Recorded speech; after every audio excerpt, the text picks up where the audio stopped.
When we talk about AI, it can feel like we're talking about some kind of magic, right? But what's really going on inside that digital brain? Well, today we're going to pull back the curtain and show you exactly how it works.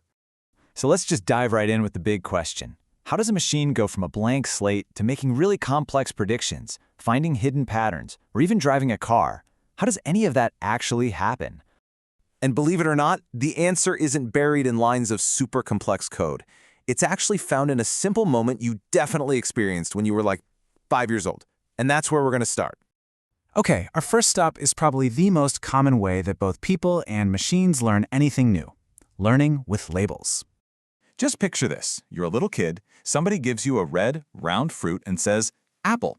Then they hand you a long, yellow one and say, banana. Your brain just clicks. It connects that label to what you're seeing. And just like that, you've pretty much grasped the core idea behind our first AI learning method. This is what we call supervised learning. We feed an AI thousands, sometimes millions of examples that a human has already labeled with the right answer. We show it an email that's labeled spam, and then one that's labeled not spam. It's basically just a giant game of flashcards, but for machines. And this is incredibly useful in the real world. Think about it. An AI can learn from tons of past support tickets to automatically figure out where to send new ones. Or it can learn from labeled x-rays to help a doctor spot things they might miss. It's all about learning from a huge history of correct answers that people have provided. But, and this is a huge but, there's a catch. The AI is only as good as the labels we give it. If a human accidentally labels a picture of a cat as a dog, the AI learns that mistake. It's the classic garbage in, garbage out. That one little error gets baked right into its understanding of the world. Okay, but what happens when you don't have any labels? What if you just have a massive mountain of data? Well, that brings us to our second method, discovering patterns all on your own. Let's go back to that kid with the fruit.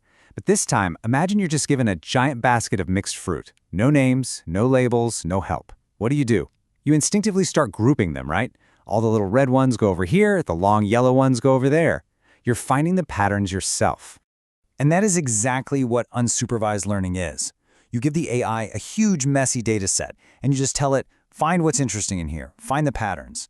It starts grouping similar things together, creating its own clusters and structures from scratch. This is where AI can find insights that we humans might totally miss. It can look at thousands of customer reviews and find the main themes without being told what to look for.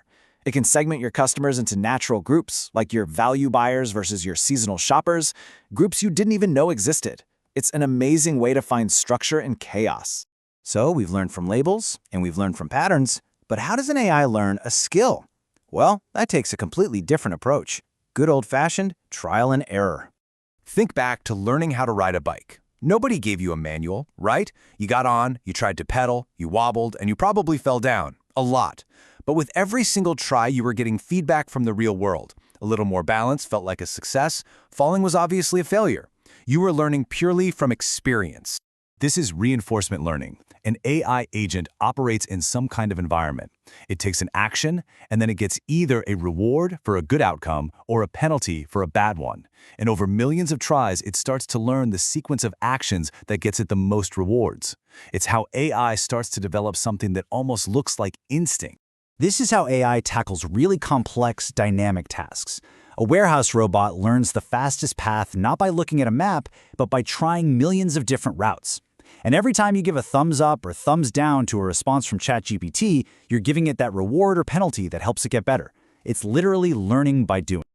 Okay, so we've got learning from labels, from patterns, and from trial and error. Let's tie this all together.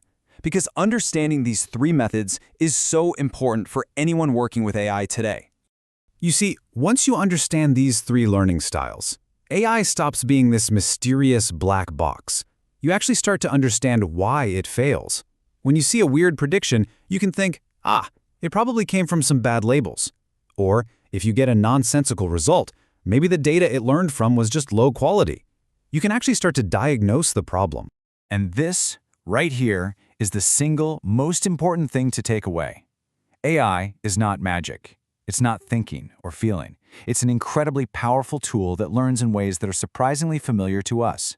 So the next time an AI gives you a strange answer, you'll know it's not being stubborn, it's just reflecting the data and learning process that was given. All right, to really make this stick, let's make it personal. Let's apply this knowledge directly to something you do every single day. I actually want you to pause this explainer for just a moment. Think of one task from your job. It could be sorting emails, analyzing sales data, planning a project. Now ask yourself, if an AI had to learn this, how would it do it? Would it need labeled examples? Would it need to find hidden patterns? Or would it learn through trial and error? Go on, just pause and think it through. It's the best way to make this knowledge really yours. And that's really what it all comes down to. When you break it down, the super complex world of AI learning really just comes back to those simple, basic ways we all first learned about the world. So the next time you interact with an AI, remember the apple, the fruit basket, and the bicycle. It's not so different after all.